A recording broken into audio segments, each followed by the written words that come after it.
Hello, ladies and gentlemen. This is Jordan Sather, and here today I have the amazing William Tompkins. Pleasure to be here. Thank you so much for coming. So, when did you first decide to come forward with all of your information? Uh, that was actually a long time ago, and I actually did not feel that I was interested in wanting to express some of this because much that I had done in the Navy was not it was not a normal situation. And I did make notes about different meetings, and I kept some of the documents that I did that 4 years that I was in the Navy. But I was not interested in releasing this information. Uh, it took quite a long time, and actually, when I got later on with Bob Wood, he and I sort of got together. He was at Douglas, and I had been at Douglas, and it was just sort of felt really the right thing to do. And so we decided to put together this book, which was selected by extraterrestrials. And we found that there was more information than we could get in the one book. So actually, we were even planning on 3 books. Wow. And I think that the second book is going to be finished here probably in about 3 months. Fantastic. That's awesome. What was your feeling when you first found out that you and Dr. Wood were working at the same company together, Douglas Aerospace? That was surprising. A friend of ours told me when I talked to him on some of the subject, and he suggested that I call Bob Wood, and this is years later. And he gave me Bob's phone number, and I called him, and we talked. And it was interesting that we had both worked at the same company. We knew all of the same top people, and yet we hadn't met. I was there 12 and a half years. Actually, Bob was there, I think, 30 years. And we hadn't met, but we had been actually working on the same program. It's very interesting to me. Do you know how many people were working on that program at all? We actually had a secret think tank inside of Douglas. And I had, before that, I had spent 4 years in the Navy and working on extraterrestrial programs. And I worked at Northrop for 2.5 years after I got out of the Navy. I did work at North American for a few months. I worked at Lockheed, and of course, this is interesting. I had these packages which I brought to all these different companies, which were really contracts. And now I get, this is, you asked me how I got to see Bob, really. I get flashes. I get flashes about information. This is a little different than remote viewing. My flash will be like I will see 4 or 5 planets in my mind. Then I'll see one planet. Then I'll see a location on that planet, and then I go there. Okay? So it's a little bit like remote viewing. I got one of those flashes when I was working at Lockheed over in Burbank. And that was that something very, very important was going on over in Santa Monica in Douglas. And so I quit Lockheed. I used my models to get me into the door again. And so they hired me into the wind tunnel group. And different than getting into the other companies using the models, the vice president of the company knew about my models. So actually, I put 40 of the models in a window of a department store in Santa Monica. And of course, Douglas gets to put all their advertising about Douglas airplanes and everything up on the background. It was sort of fun. So him knowing about my models, he knew about my background in that 4 years in the Navy. So he had me hired out of the wind tunnel into engineering. And I actually didn't do much in engineering. I was introduced to the fellow who was in charge of electronics and communication, a fellow by the name of Pete Dion, and prince of a guy. So he then told me a little bit about what he wanted me to do in the company, and it turns out that Douglas had a secret think tank inside of Douglas that I don't think Bob Wood even knew was there, okay? And so Pete didn't have a card to get into it, but he buzzed into it to the receptionist inside. He told her who we wanted to bring in, and she comes and opens the door and takes me in, and Pete doesn't go in. He's not authorized to go into this secret think tank. So I spent 12 and a half years at Douglas. At least 50% of it was in the tank, and then later on I became engineering section chief of the Apollo program. Actually, my position was for all types of test equipment for our new contract, which was for the Apollo upper stage, which was the S4B stage of Apollo. Now, a lot wasn't understood and hasn't even been brought out yet, but Douglas, inside the secret think tank, we had been working on programs, not just to do the Apollo program. That was old stuff. We had been working on missions to go out in space and build naval base and research facilities on every planet in the solar system or the moon. Now this is way, way before NASA even existed. We were doing these secret studies ourselves, not by the Navy, but for the Navy. This is way before Space Navy even started. And we were tremendously interested in what was taking place out in the galaxy. I was able to utilize a great deal of the information that I spent in the Navy, where I was staffed to Admiral Ricobata. Now, do you want me to explain a little of that? Go for it, absolutely. All right. This is very strange.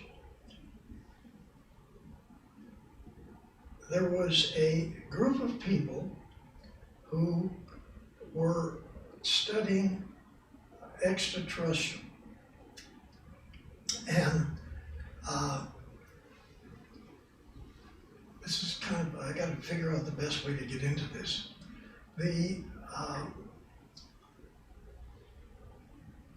A single Navy operative went into Germany. This is like 1939. He didn't believe this, but there was very strange organizations and different research groups all over, not just Germany, but in the occupied countries too. And strangely enough, Germany was putting in production fantastic vehicles that had literally, they didn't have wings on these aircraft. They didn't have empennage or tails. They had landing gears. Some of them were triangular shape, some were rectangular shape, some were round shape, like a saucer. All these different vehicles were Draco Navy vehicles that the Draco reptilian civilization people had come to the planet. They had selected Germany as being their support organization on the planet. So what happened was, this spy was inside of German secret laboratories. He spoke brilliant German. He knew all the dialects. He was a German family living in the United States, an American, but he's in Germany. And unlike many spies, he knew much about Germany. He knew where the facilities were. And so he, being a spy for the Navy, found out all of these fantastic situations that were going on inside of Germany. And this is an important point.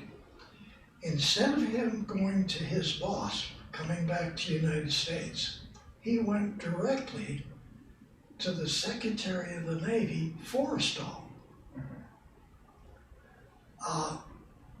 So he explained to Forrestal all this fantastic thing that was happening all over Germany or in the war. And Forrestal seemed to believe this spy.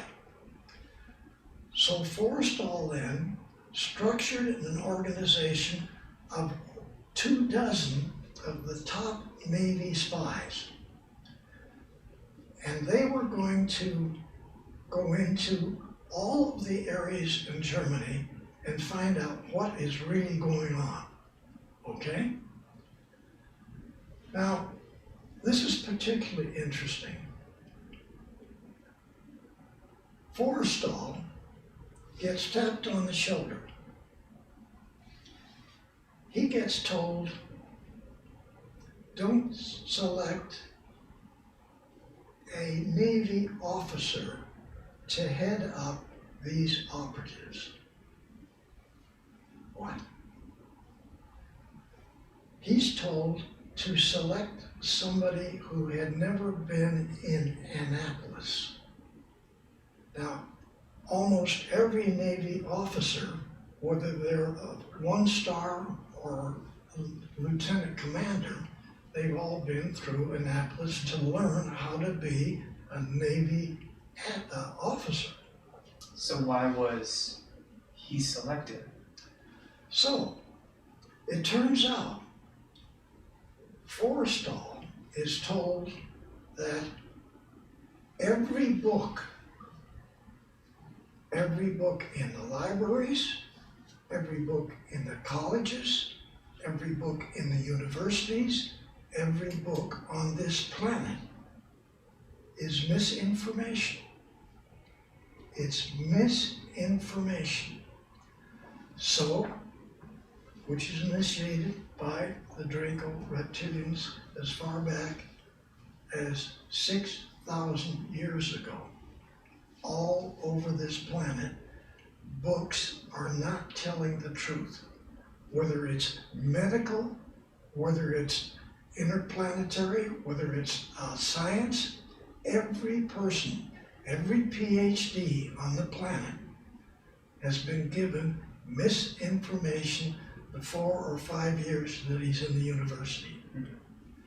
So, the Secretary of the Navy selects Ricobata. He's not even an American. He comes over here with his family. He goes to school here. He goes to the second year in high school. He leaves school. He joins the Navy as a third-class seaman, works his way up in the Navy. Now he's a commander, okay? That commander is selected by the Secretary of the Navy to head up all of these operatives to go back into Germany and find out what's going on. Because that individual had never had misinformation given to him about every technical field on the planet. This may sound like insanity. This is what happened. So Ricabada then transfers from a command facility back east to North Island Naval Air Station. All of a sudden, he's a captain. He doesn't go there. The first place he goes to is 4 aircraft companies, 1 research facility and 1 medical advanced research facility, Scripps. He goes to Caltech, he goes to Douglas, he goes to Lockheed, he goes to North American, he goes to Northrop. He tells every top technical personnel in those organizations they're going to receive a package from the Navy. This package is going to be a contract. This is not a competitive bid contract between different organizations. This is a specific contract to, say, Lockheed in Burbank. Okay. Now, we talked about Ricabada. We have to talk a little bit about Bill Tompkins, okay? He's just a dumb kid in Hollywood. He's in Gardner grade school in 1935. He's in trouble with the teacher because he's always doing the wrong thing. So she makes him sit in the front seat in the class, okay? I hear a roar. I'm in class. It gets real loud. This is a class that's only 4 blocks from Hollywood Boulevard. I hear this roar. Gets to me. I stand up. I look at the teacher. She gives me a dirty look, and I run out of the class. I run down the hallway. I go out the front door, and here is this massive spaceship coming up from Santa Monica over Hollywood. Well, it's really not a spaceship, okay? It's the USS Macon dirigible, okay? This dirigible is flying in one of the Santa Ana weather conditions. In that particular area, there's a group of mountains which makes Hollywood. Behind that is the desert. We get Santa Ana winds which come from the desert towards the ocean. Now the dirigible's coming in from Santa Monica. So he's in a heavy headwind. Flying next to him are 2 biplanes. That means 2 wings, okay? They're flying next to him. You can see as he's coming over, they're hardly moving. A great big structure comes out of the center of this big dirigible. One of the biplanes flies over and hooks on this crane, which carries him up inside. We can't see this, but took him forward and sat him down in an enormous hangar inside this enormous dirigible. Comes back down again. The other plane comes over, hooks on, he goes up, and he goes inside. The Navy was demonstrating their new dirigible and the capabilities of being an aircraft carrier that's a spacecraft carrier. Wow, okay? Now we have hangar decks in aircraft carriers, now we got hangar decks in dirigibles. This was in 1935.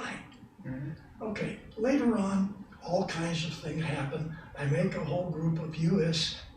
model ships of US Navy ships. And actually, over time, I actually built 300, okay? Very scaled models. And I just want to spend a minute on how some of those got built. Absolutely.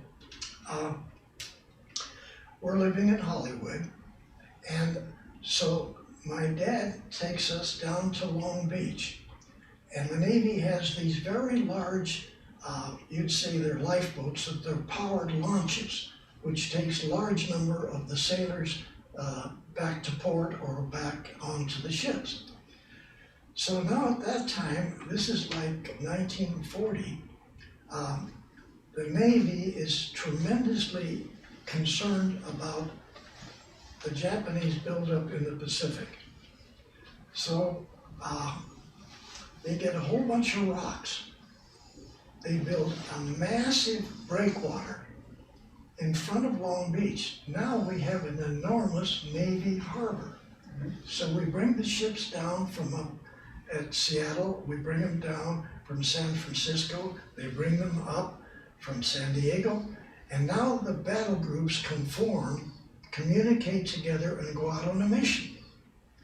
Even more worried about what's happening in the Eastern Pacific, the Navy takes most of the Atlantic Fleet down through the Panama Canal and bring them up past Mexico and put them in this new harbor. So you have a huge fleet right there in that harbor. Okay, so now if you stand on the beach at Long Beach, you've got massive numbers of ships you can look at. All right, so my dad takes us down to Long Beach to get on these launches and go aboard these ships. Now you can't use a camera, but I can have a little pad to get my details to put on my ship models. Okay? You're saying this got nothing to do with what Bob Wood is going to talk about, okay? But this is how I got into this thing. So the launch gets us out to, of course, what I want, an aircraft carrier. Because there's a photograph in some of the released newspaper articles of me with one of my 6 or 8 ships, and then my big carrier, the Lexington, which is now the largest carrier on the planet. Just like the Macon was the largest dirigible on the planet. Okay? All right. So I get on board.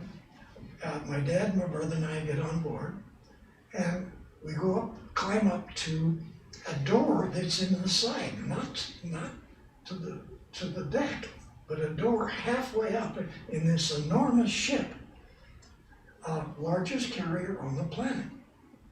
Now we're in this enormous area where they park all the airplanes. Okay, now we go to more stairways up. The Navy calls them ladders. Okay, so we take the ladder up to the flight deck. Okay, I need to know what Navy radars look like. I knew that some of them were round and some of them were rectangular. So I walk out onto the flight deck, I look up at the bridge, and here's a great big rectangle up on top of the mast. So I find the shadow. I walk the length of it, across it, the length again, and back to the start. And I make a note on that. Now, while the rest of them are looking around the ship, I walk up to the bow, because up there are steam catapults.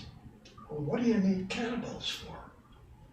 All right, when you're in a battle condition, you fill up that flight deck with every plane you've got. In this particular case, 89 airplanes can go on the Lexington, but there's no deck left. We're right up to the front. So the Navy builds these secret steam catapults. Billy Tompkins goes up to the bow, he gets the width of them, he finds out how close they are, how far they back from the front part of the bridge, and he marks all this down. Now, I walk the whole flight deck to the back because there's more secret stuff back there. When you're in a pilot coming in to land on an aircraft carrier, you pull a lever. This lever drops a long bar that's hanging now behind you with a hook on it. On the aft part of the flight deck are cables. 6 cables, 4 cables, whatever. They're all the way across the flight deck. So your hook grabs one of those and stops you, so you don't go crashing into all the airplanes are up front, okay? All right, now, this is secret. So I walk to the stern of the flight deck and I walk the number of steps it takes me to get to the first cable. Then I walk to the next cable and I mark that down. Is there 4 cables? Is there 6 cables? Is there 8 cables? No, there were 6 cables. So I marked that down. Now I know from the back of the flight deck where I put these cables on my model. But it's secret. So on my way home, driving home, I'm making perspective catches. I've already got 3 views of the drawing of the ship. So I know what the size of this is. I know how to make these and put them on my carrier. One very interesting part. I have hundreds of photographs. Hundreds of documents, even historical, about the Navy. Instead of playing ball with the kids after school, I go to the library and I look up everything that I can come up with about different ships. So now I have 11 photographs of the Lexington or the Saratoga aircraft carrier, okay? When I first got up to the flight deck, I'm looking for the turrets. A turret is essentially a movable area on the top of the ship which has big cannons sticking out of it. So now my photographs show 2 of these big turrets in front of the bridge and 2 of them behind the bridge. But when I walk up there, they're gone. My photographs, which are recent photographs of these carriers, have the turrets. I just learned something else secret. They threw the turrets off of all of the aircraft carriers and said, let the Navy cruisers handle that part of the mission. We need more space on the flight deck and we need 20 millimeter, 40 millimeter, and 5-inch cannons. Now we got them all over this thing. So you had to go change all your models. I gotta go change them. Okay, now later on, a lot of articles come out, and I get a photograph of me with the Admiral of Pacific Fleet down in San Diego. He's looking at all the models. Now, he sees the radar too. He looks at the, and there's the arresting cables. And oh my God, he's got the steam catapults on the models. All the secret You know stuff. what he does? He makes me take all of those off. Now, I did similar thing for battleships, cruisers, okay?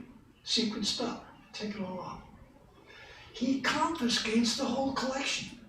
He takes them over to the Naval Training Station to use them in training. Okay, I'll back off.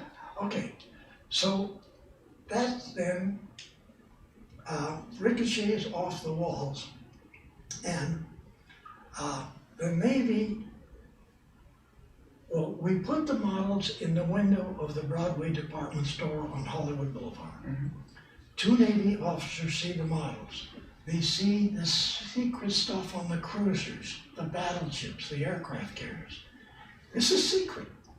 They go immediately to Naval Intelligence in San Pedro. 2 of those guys come out to my dad's office over on Wilshire Boulevard. They don't arrest him. They detain him for 2 days and 2 nights. Then they come out to our little apartment. I got stacks.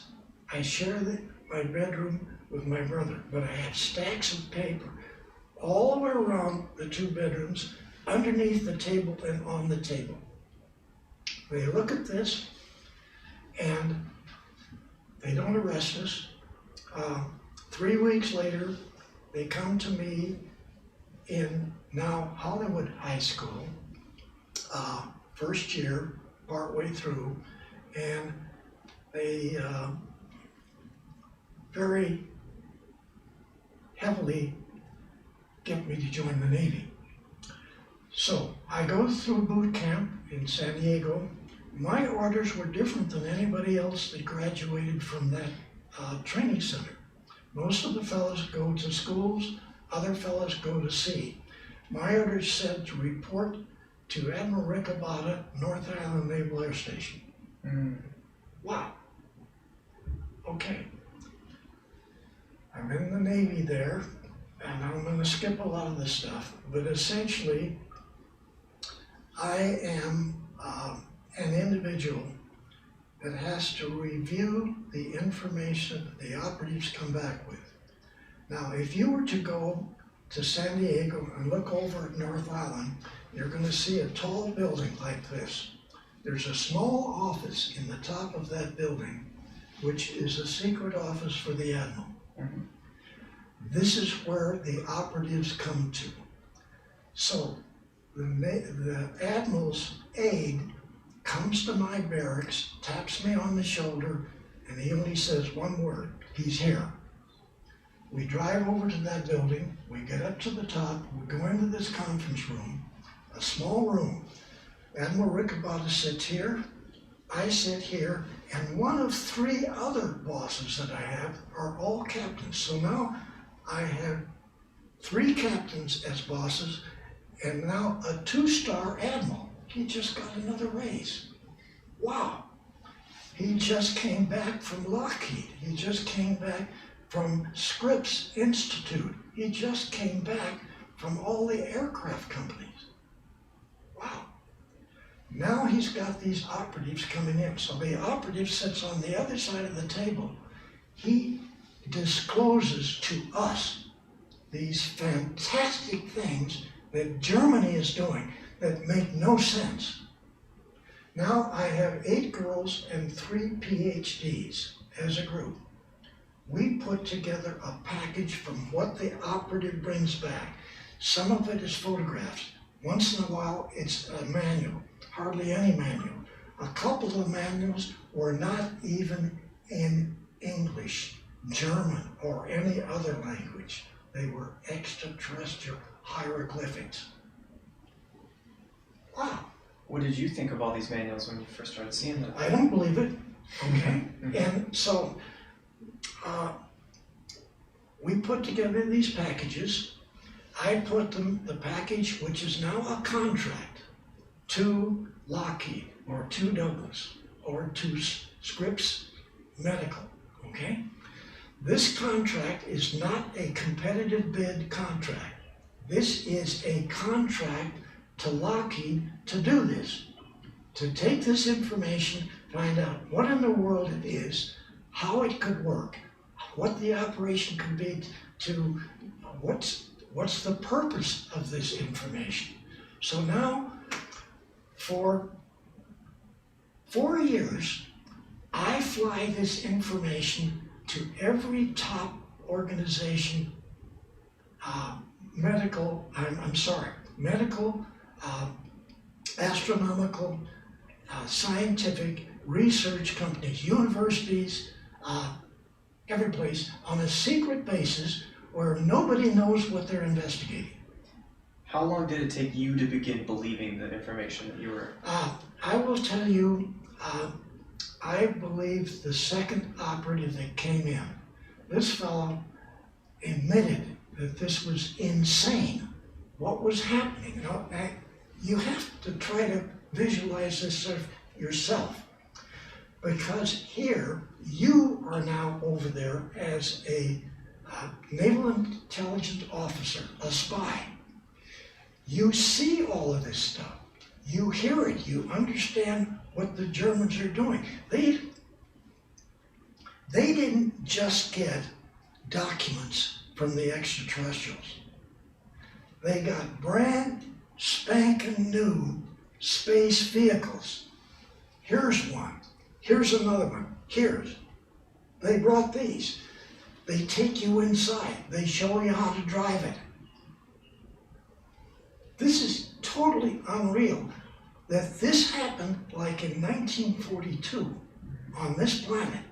Extraterrestrial come from who knows where out in the galaxy.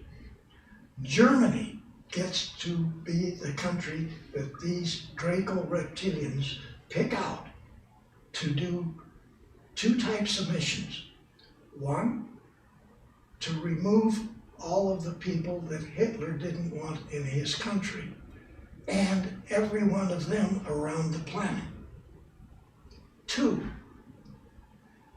to take every man, woman, and child on this planet and put them in slave factories, men, women, and children, to build and construct all these different types of Draco Navy space battle group ships. Wow, this is insane. Okay, so you asked, how did you first believe this? Actually, the second guy convinced us. Now, we don't say we understand it. So, but now I become, well, there's a title, even today in the Navy.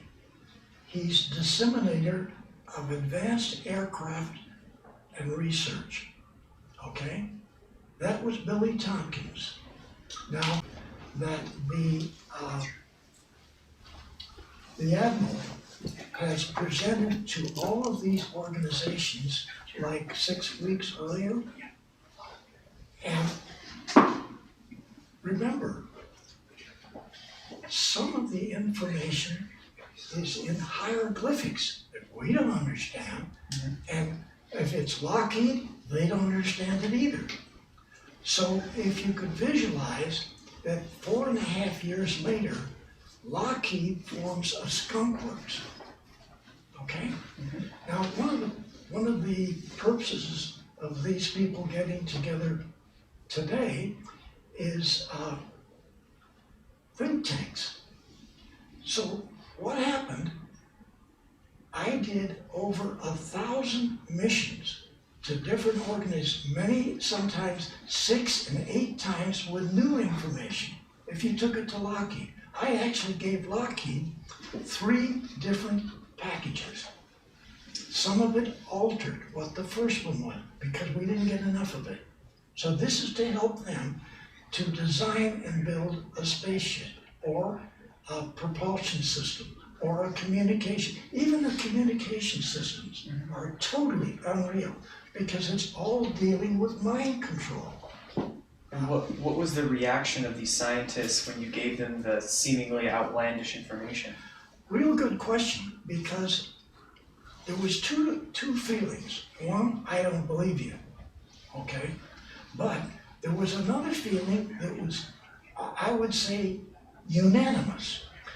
They realized they were in like the aircraft companies. They designed airplanes for the Navy and even commercial airplanes. They knew that here was something that's out of space that they then could get involved in designing and building. So these fellows, instead of resisting everything that I'm trying to tell them, they were tremendously enthusiastic about the whole concept. Everybody wanted to know more. Everybody wanted to know everything. And so, essentially... Sorry, just a minute. We just wait for the door to close. What you just said here is you had 1,000 of these packages delivered to every top university, every medical university, and of course, mind control and extended life. Whoops, what did you say there? Yes, the operatives are talking about the Germans getting an ability to live much longer from the Draco reptilians. What are you saying? It's amazing. the whole thing is staggering, okay? I'm not exaggerating, I'm only saying this really happened. And so think tanks this becomes the head of what would have been advanced design in any of these fields. They become think tanks all over the country. Later on, and I have to say this, okay? My dad was a 33 level Freemason. He did something wrong and they didn't shoot him, but they did make my brother not too smart. Okay, so before I actually got in the Navy, my dad wrote a letter to the Admiral, who's Commander of Pacific Fleet, that I would never go to sea, I'd never be in combat, and that when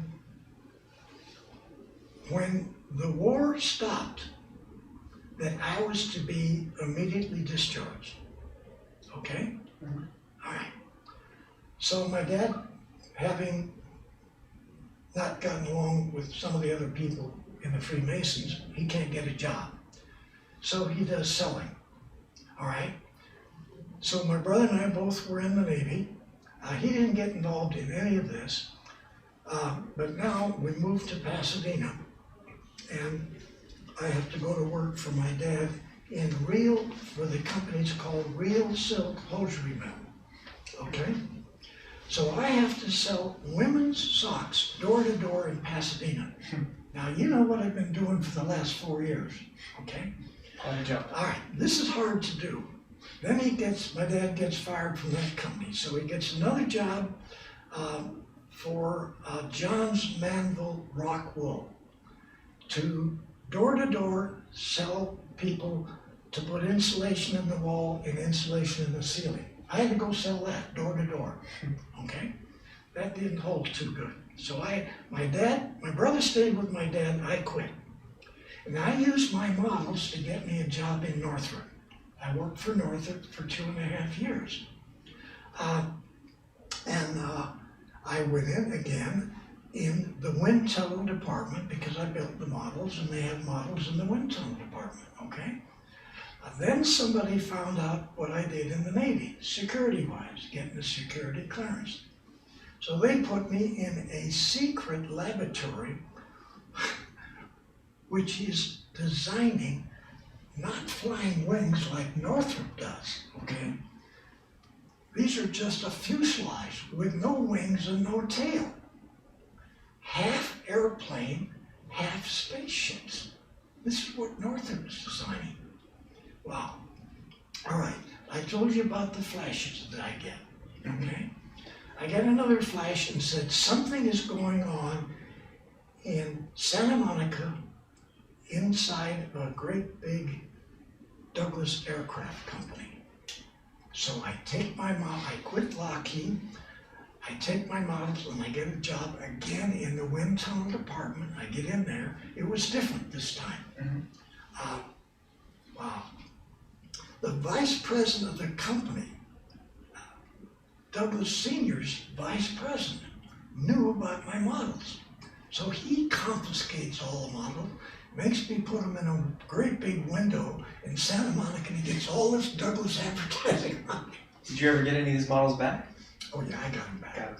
But, so he knew about my background too, so he takes me out of the wind tunnel and he puts me in engineering.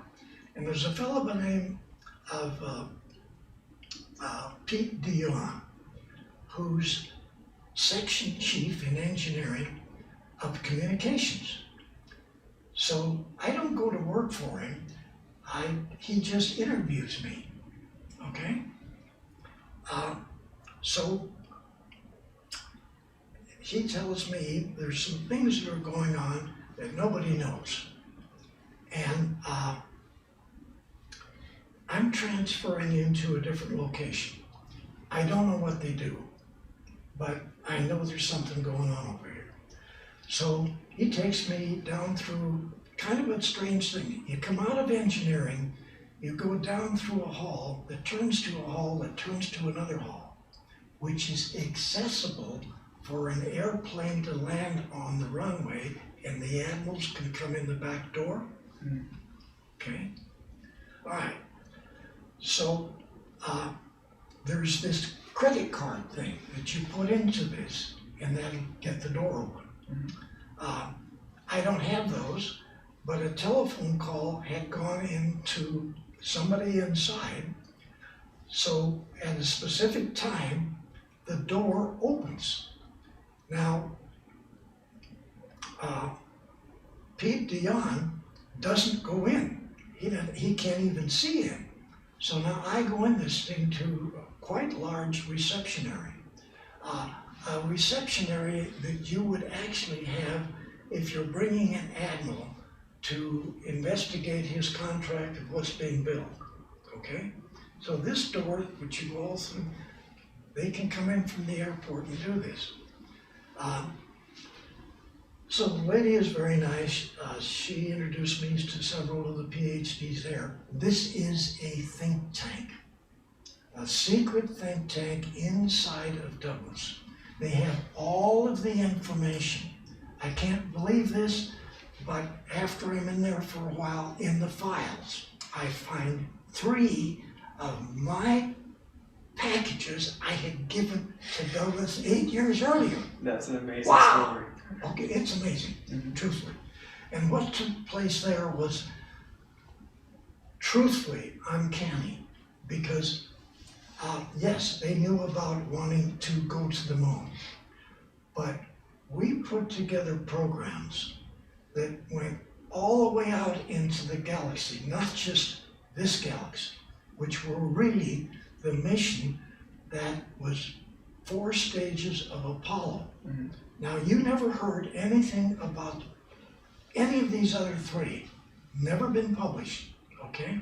I'm going to tell you what they were. Yes, we had one contract to do whatever is necessary, build an Apollo vehicle or whatever, and get to the moon. We got a contract separately for the S4B stage, the control stage of Apollo, okay?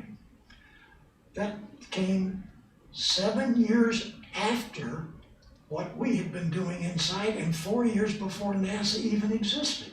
4 years before the paperclip people got organized from Germany. So here we are, second phase of Apollo, to design and build a 500-man naval base and naval bases and operational centers. So we now have the design for study, the design for actually operating as a military organization in the solar system. So we were to go to every planet and or their moon and build these facilities. Was this successful? We didn't do it, okay? Second phase, we were to go to the 12 closest stars and do the same thing on those planets. We found out then that Alpha Centauri, being the closest star, had 2 suns. The radiation factor was going to be fantastic. So we stopped that part, and we were then to go the 11 closest stars and do the same thing, plus another thing. We were to set up commerce, not just the naval missions, but commerce. All right? Fourth phase, go all the way out in the galaxy, set up commerce with other extraterrestrials, and some cases use the Navy space operation, which is the real Apollo program. You only did the first stage, because when you got to the moon, the reptilians were all around it, and you've seen some of the photographs, okay? All around it. And what you may not have seen in that illustration, it showed these great big vehicles, which one's in my book, Selected by Extraterrestrial, all the way around that part. The Draco guys in uniform are standing underneath there, underneath every one of those vehicles with their hands on their hips and they're giving you the finger. Wow. Okay, I've talked more than I should have talked, but that's essentially what I've been doing. And now, what is your main goal in bringing forth all this information with avenues such as the Secret Space Program book? Okay, what I want, okay, and actually Bob Wood, Michael Solis, all these fellas all want this, but I want this information to get out to the public. Now, I'm going to say something here, and no, I'm not. Can't say that. All right. I can say to you, I am still involved, okay, with the Navy. They have space. But you are allowed to say these things here. But I've been allowed to write this book. I've been allowed to talk about this subject, and I'm going to say everything I can say that I'm allowed to, okay? So my reason for being here is to get enough people to understand what's really happened and get involved in this. Not just read a book, like read my book. Get involved with all of these technical groups. MUFON is the top organization on the planet to try to divulge this. It's the best vehicle, but there's a lot of other ways we can talk about this, get it on the program, get people to know what's really happened, because you have more of a problem than you think you do. There's very serious problems with, there's many different species of extraterrestrial who are here. All of them have the ability to make them so you can't see them. All of them. Draco people, the ones you see that look like us, that's not what they are. They're 9 feet. They have the ability to control our mind and make them look like humans. Okay?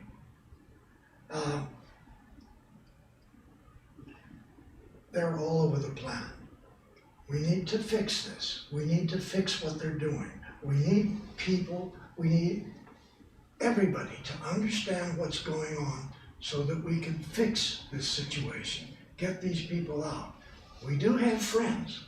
We got Northern people, we got blue people, we got quite a number of other species who are good guys.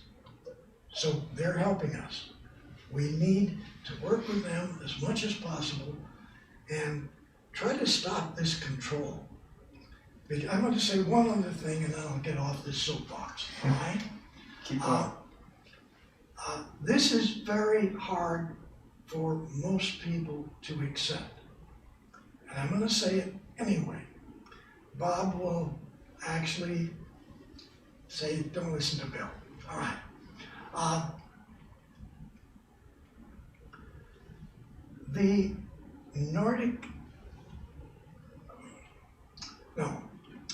The U.S. Navy spies, operative, told us that essentially we were only using 2.3% of our brain. We have learned more recently that the Nordic good guys are using 98%. We have been controlled for roughly 6,000 years mentally by Draco reptilians. Go back to the Secretary of the Navy, Forrestal, who was tapped on the shoulder by the Nordics, and we've heard what he said to do, okay? The Draco reptilians, controlling much of the governments of every country on the planet, don't want that out. So, what happened to the Secretary of the Navy? Very unfortunate. He gets pushed out of a 12-story building, Mhm. we lose him. What happened to Kennedy? They take him out because he was going to divulge this. Mhm. Wow. How many other people who have talked too much in the past are not here anymore? And I don't want to get into it, but you need to understand missing people on your planet. Okay, I'm going to stop. Well, absolutely riveting information. Thank you so much for being here today and sharing all that with us. Okay, it's my pleasure. It's Absolutely. really my pleasure. I Thank want you. it out. Thank you, thank you.